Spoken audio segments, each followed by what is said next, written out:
All right, today I'm going to show you how to do the loop stitch. This is absolutely one of my favorite stitches for creating texture and embroidery projects. So first we're going to start with this little kind of cloud shape that I just drew on to my piece of fabric here. If you want to practice loop stitch, you can just draw yourself any sort of cloud or circle or just shape that you want to fill in, and you'll be able to practice this stitch. After that, I'll show you a little bit more of a specific way we can use it. So I'm using 6 strands. I'm going to use a pink color here just so it's a little bit easier to see for you. And you can start wherever you want within the shape, and you're going to come up through the fabric. I like to use 6 strands if I'm filling in a shape with loop stitch because you want it to be as fluffy as possible. You could even use more. You could even like double your 6 strands to make it into 12, and that would give you some really nice big thick loops. But anyways, I came up through the fabric, and you're going to want to put your needle down like a short stitch length away, maybe not even a full stitch length, but not right, I can't speak, but anyways, pretty close to where you came up through the fabric. And you're going to begin to pull through. This would just be like if you were making a little straight stitch. The difference is you're going to stop, and I'm going to turn this so you can see, and you're going to leave a little loop out like this. So you're not going to pull your thread all the way through. Let me show you. Here's me pulling all the way through. And if I did that on accident, I can fix it. I'm just going to take my needle, bring it underneath that stitch, and sort of round it back out. So you can see it's sticking up from the fabric and making a little loop. And then I'm going to do that again. I'm going to come up right next to that one. Now you want to be careful when you make your next stitch and you're coming back up through the fabric. If you pull too hard, you will again flatten out that first stitch you made. This is a mistake that you can fix though, of course. Just take your needle and pull that loop back out.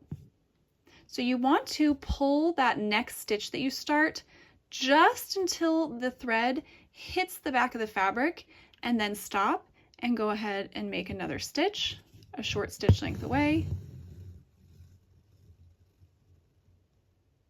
Sometimes it gets a little twisted because I did an extra long piece of thread, so I'm just going to use my needle. Using your needle is a great way to help you when you're doing this stitch, just to keep it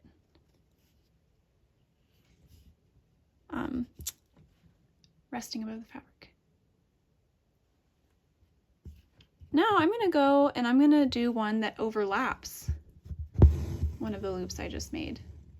So I'm pulling just until I feel the thread hit the back of the fabric, stopping, and then I'm going to go over that loop. The more that you interweave and put your loops over one another, the more 3D textured look you're going to have. And you're just going to continue to fill until you get this whole shape filled in. It's such a freeing stitch because there's really no right or wrong way to fill. You want to change directions as much as you can. The more you change directions, and like I said, make your loops kind of weave through each other, the more texture you're going to end up having. It feels a little funky at first.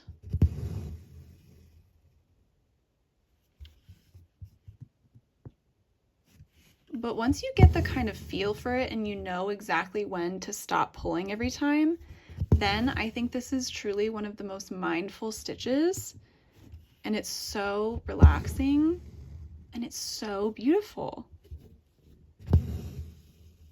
Loop stitch is great for clouds, like I'm working on this little cloud shape right now. It is also great for filling in like a body of water, for filling in tree tops, all the leaves, or like grasses in a landscape.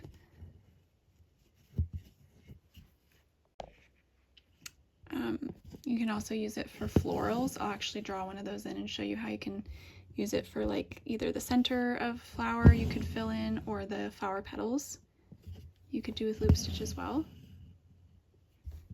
So you can see I'm just filling in here. It does use up a bit of thread, and it is a little bit time consuming, But again, it's just one of my favorite stitches for adding that three-dimensional look to one of your pieces and really elevating it to the next level. And I think once you get the hang of it, you will love adding this to your projects.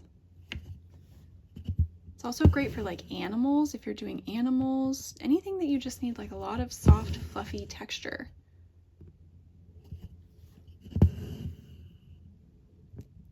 So anyways, that is hopefully giving you a good idea of how to fill a space with loop stitch. Next, I'm going to show you how we can use it to make some little leaf buds. All right, you can also use the loop stitch to create like little leaves, or if I wanted to do these a different color than the green stem down the middle, it could become more of a floral look. But anyways, I'm using the same color here and I'm using all 6 strands. And so basically I'm going to use the length of each little leaf shape as my marker for where to make my stitch. So I'm starting up at the tip of the leaf and then I'm going to make a down stitch right towards the stem. And I'll pull until I've created a little loop. Now you could just leave it like that, or you could double it up. I really like to double it up, so just basically come up right at the tip of that leaf point again, and then go back down through the same hole that you went down through the first time. And that just makes it so much nicer and a little bit more 3D. Just makes it fuller. So then I would just keep going and do that to every single little leaf shape here. And you'll end up with a really nice, full looking piece of greenery.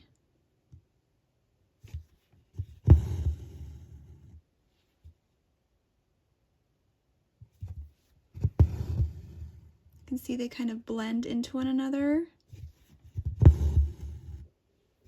And it's just really beautiful. If you're working on something that's much smaller, you could do this same technique, but with just 3 or 4 strands and still using that doubling up technique. You're gonna get some nice little leaf buds. So I'll show you what that looks like when it's all done. So here is the finished little like greenery that we have here. It looks so pretty once you get it all filled in.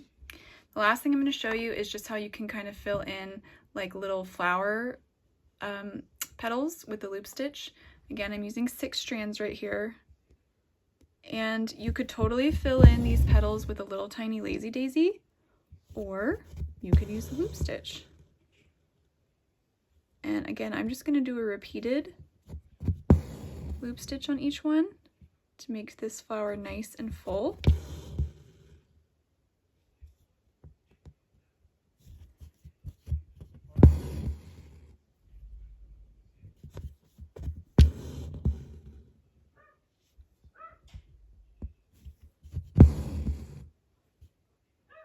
Just going into the center each time here.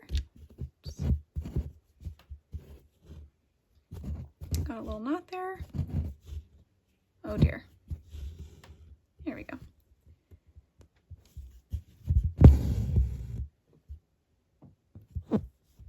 You can offset from the center just a little bit on some of your down stitches so that you're not going down through the exact same hole every time. So this one I made the down stitch just a little bit above the center so I can make these all fit in.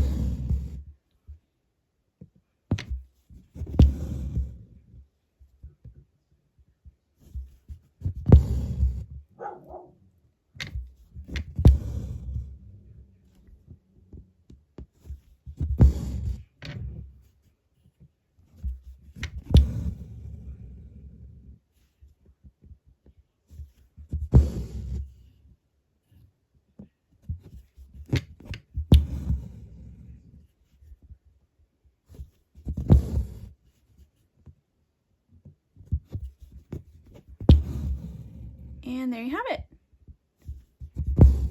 super cute little loop stitch flower. You could definitely add like a French knot with a separate color in the middle here for some more definition.